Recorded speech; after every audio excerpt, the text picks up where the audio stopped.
Exactly.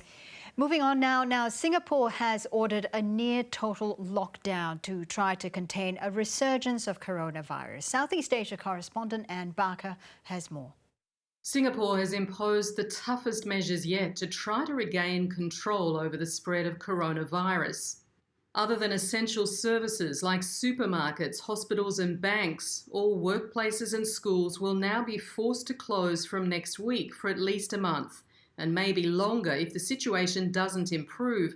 Until now, restaurants, shops and offices were allowed to stay open, but the number of new cases of coronavirus continues to escalate, with 1,114 cases today and 5 deaths.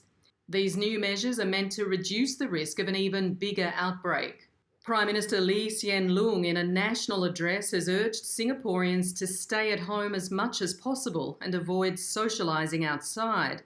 Food establishments, markets and supermarkets, clinics, hospitals, utilities, transport and key banking services will remain open.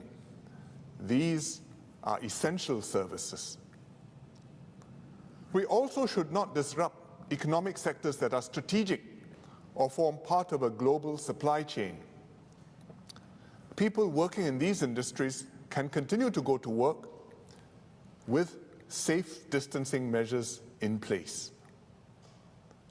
But most other work premises must close. Singapore has been repeatedly praised as one of the few countries to curb the spread of the virus while still allowing shops and offices to remain open. But increasingly, infected people have entered the country from Malaysia and elsewhere, forcing a much tougher approach. Authorities say the record jump in new infections this week underlines the need for stricter measures. Anne Barker with that report. Now, across the world,